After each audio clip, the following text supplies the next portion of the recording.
building some more of these raised beds. These are made out of pressure treated lumber as the frame, and then a galvanized steel roofing material for the walls. These ones were built last year around April, so they've been in about a year and they've held up great. Got some really good produce out of them last year and some flower production. We're gonna build about 4 more total. Today we'll probably just do 1 of them. These are filled with a mix of screen topsoil and compost. It's kind of the master plan of the whole raised bed garden. Like I just showed you, we have these 2 middle 2. We're gonna be shooting for this guy up here today. So that's gonna go into this spot. It's gonna be about 12 feet that way, 8 feet that way. These 2 outer beds are gonna be about 2 feet wide. And then here's gonna go about, we're debating 8 or 6 feet. I'll kind of decide when I get there. And then about 4 feet wide on this one, since we can get to both sides. So it's gonna be kind of a U-shaped. So again, we're kind of going for this one. First thing I'm gonna do is gonna start cutting these braces here. This beam is gonna be 17 inches. This one here is gonna be 24. So the whole bed itself is 24 inches high. I'm gonna attach these with pocket screws. They're not really there for a whole lot of structural strength. I didn't want the gap here and things like that, but most of the structural strength is gonna come out of this board right here. And we're gonna need to be cutting about 23 of each of these, so get started on that. Stop block would really be ideal for this, but I just went through and just mark every 17 inches. It's gonna be the fastest way, I think. And just get to cutting.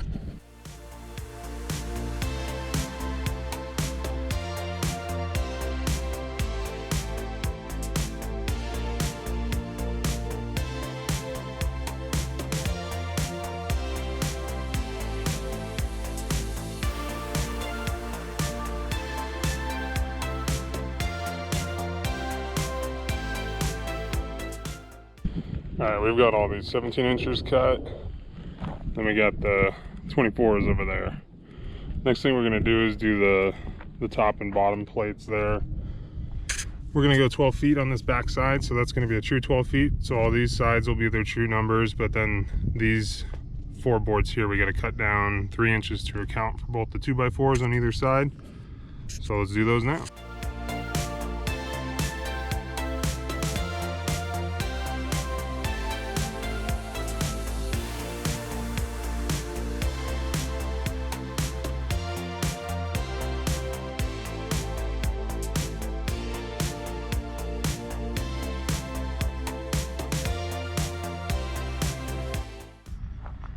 All right, we got all those boards cut. Now you can kind of see the shape of the bed we're going for. There's 2 boards for each one of these, the top and the bottom. So what we're gonna do now is we're gonna take these 17-inch boards here and start doing the pocket holes like we showed before for these middle supports in here. And that'll allow us to assemble the frame and start putting this together a bit. I'm gonna be using one of these Masca pocket hole jigs. Got it set to 1.5, and then I set the drill depth to 1.5 as well. Been really happy with this Masca pocket hole jigs. I'll run through one of these how I'm doing it really quick with you. So you just take your 2x4. I'm gonna line it up in about the middle here, so it's about centered. Then I'm just gonna use those 2 holes for the drill.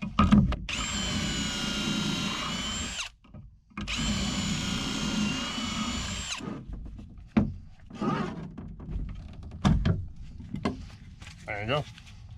Do the same thing on the other side.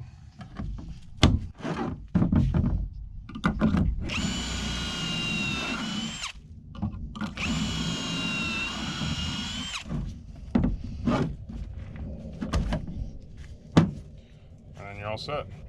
Probably my only complaint with this Masca pocket hole jig is when you're not using a vacuum, these holes here where the sawdust goes in really gets clogged, and then it makes it difficult for the drill to really get through. If you're using a vacuum though, it's no problem. I've done it both ways, but don't really have a vacuum accessible out here, so just knocking it out like that is easy enough. And all right, let's knock these out.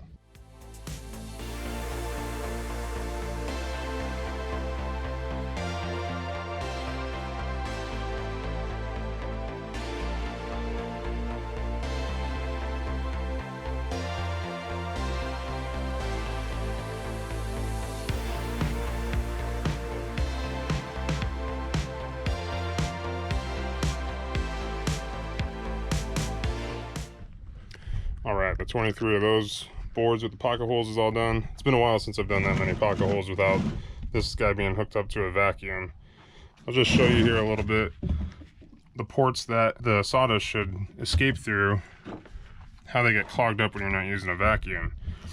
Here's the adapter that you would put onto the vacuum, and this just screws on here, and then the vacuum goes on that end, and it helps extract all the sawdust. But when you're not using that, it really kind of binds up in here with the drill. So next time I do that many for the rest of the beds, I think I'm gonna just take this up into the shop and hook it up to a vacuum, so you can see kind of how much sawdust it just gets caked in there. And that was only one of the boards, and some of these are pretty wet, so it gets pretty caked in there and makes it difficult to drill. So just a little note about this Masco, it definitely works better when you're hooked up to a vacuum. These are all laid out, and we'll build one of these walls and I'll show you what we got going on.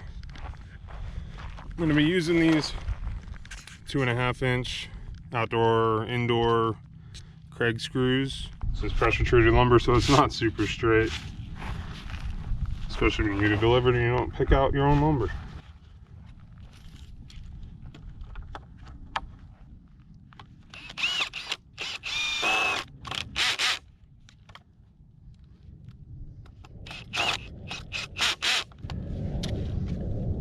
Alright, same thing, middle.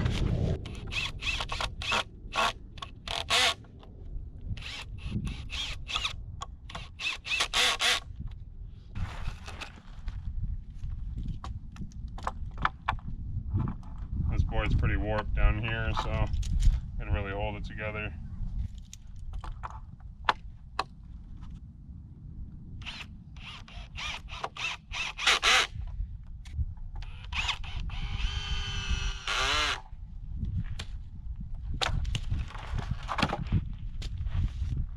Okay, now we just got to do it a couple more times and start putting this together.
Got all the frames for each side put together.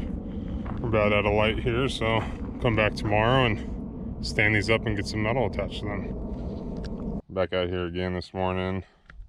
I'm gonna put these together with these number 10 deck screws, 2.5 inches long. I just have them in a small little tote so I don't have to carry around the big one. The way we're gonna attach these is I'm gonna drill a pilot hole with a 1/8 inch drill bit. So we'll do one pilot hole, and then a pilot hole at the bottom to start. That'll just get it to hold. I'll show you guys how I'm going to put that together now. All right, if you want to get it exact in the middle, You could always measure or just take a piece of scrap 2x4 that you have laying around and just draw a little line so you know roughly where it's going to line up on the other side of the board. So I draw both those lines. Then you can take your drill bit and just about center it in there and bring your pilot hole through. This will help when you're trying to hold these two pieces up, rather than having to fiddle with holding them up and trying to put the pilot hole through. Okay, well, those are done. You can put all these screws in, or just start one on the top and the bottom, and then we can bring these together. You could get a square for this if you want to be really exact, but you know, these are just raised beds that are going to be out in the weather, and nothing's going to stay straight out here, so you can get it pretty good from the start and that'll be just fine. Make sure that your tops and stuff are the same height though. That'll help for when you're putting the top caps on these that we'll do later in the video. Alright, we're going to start with that. Then we'll bring the bottom together here. Same way, make sure the sides are all flush with each other. Okay.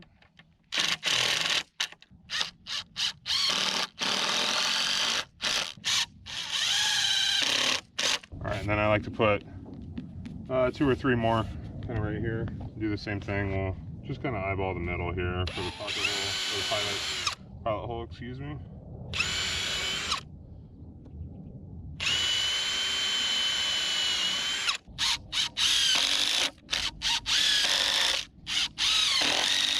Corner is about flush here, and again, this corner isn't super structural yet. I'll take you over to the existing beds that we have and show you kind of where we're going to get some extra strength out of the corners. So this is one of the existing raised beds, and then we can take these 24-inch pieces that we have over here that we cut yesterday, and then we'll be able to tie those into this corner as well, and that'll really give it some extra corner rigidity there and make it a lot stronger. So I'm going to assemble the whole frame over there, and then we can add these pieces at the end. All right, let's get to putting the whole thing together.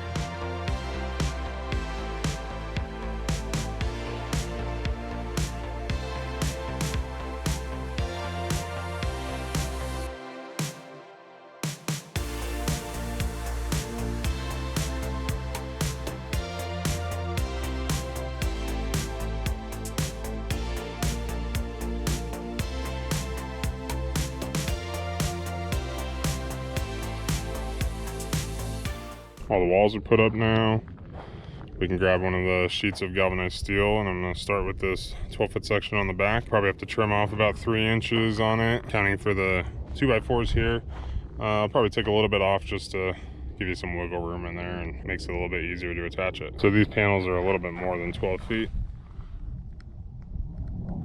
This back piece, like I said, is 12 feet, but we need to take off 3 inches for the 2x4s so it fits on the interior. I'm gonna give myself about a 1/2 inch on either side of wiggle room, so I'm gonna take this down to about 140.5, and I'm gonna mark both sides here and then hold the level there, and then I'll scribe it with a Sharpie, and then we can cut it. I've got a Diablo cutoff wheel on this that we'll use when we cut.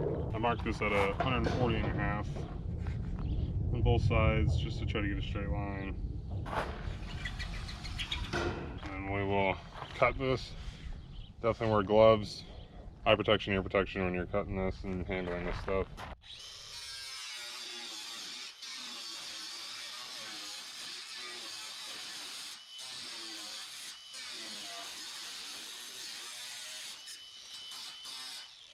These are actually 26.5 inches wide. And like I mentioned before, these beds are 24 inches tall. So we're gonna have to come through afterwards and cut the tops off of these to make them flush with the boards here. I'm using these tech screws for roofing material. They're 1 inch length. There's gonna be so much force from the dirt pushing against this, and with the steel on the inside, it's really not gonna have anywhere to go. So you don't have to go crazy with the screws on the interior here, but probably about every foot, every 2 feet.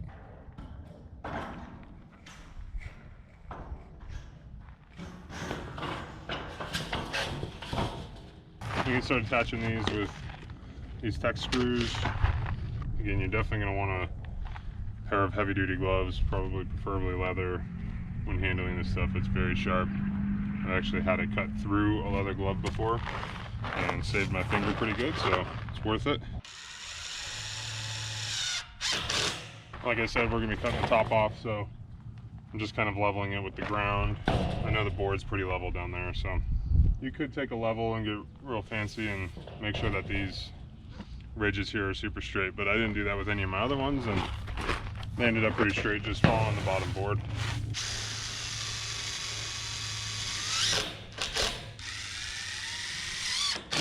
This panel's on, went about every 2 feet, and then added a metal screw to the ones which have the brace on it.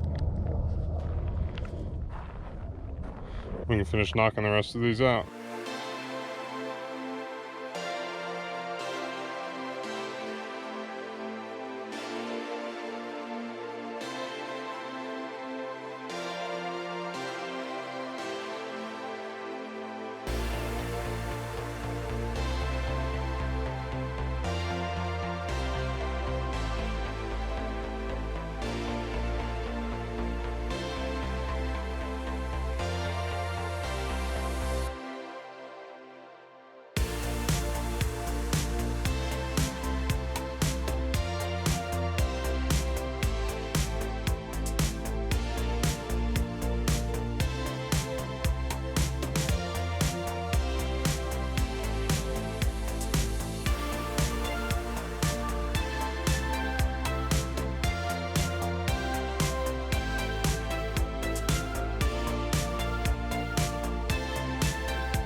Okay, we have all the metal attached here. Here's the excess that we're going to trim off. Come in and kind of come at an angle and snip that off there.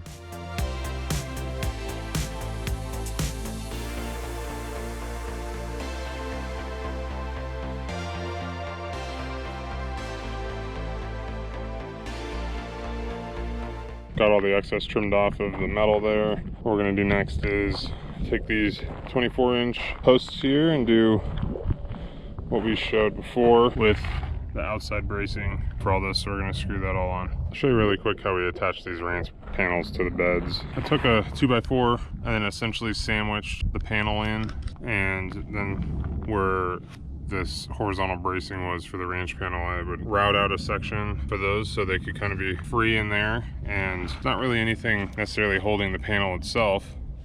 However, it's just sandwiched with this 2x4 and super strong.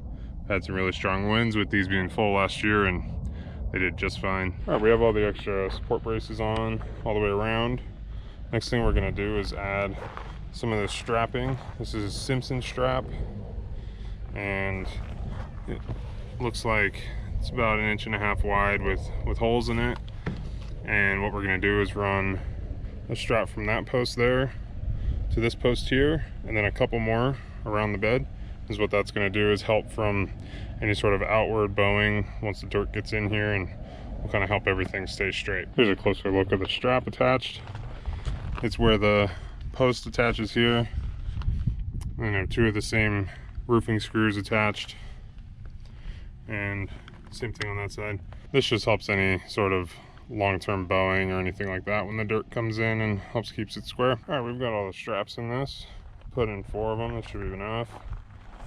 Next thing we're going to do here is work on the top cap like we have over on this bed, and that'll cover up all the jagged metal so you don't get cut when you're doing your gardening. All right, we just did a top cap on this. It's just a 45 mitered corner, and then the same thing on the other side. So we're just going to do that on the rest of these.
Here's what we're going to be filling these raised beds with.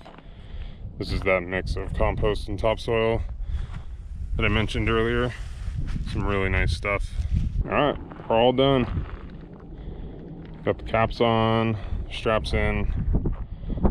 Next thing would be to fill it, and might make a video for that. If you're interested in it, let me know. If you guys have any questions about how I did this or any modifications or anything like that, let me know. Thanks for watching.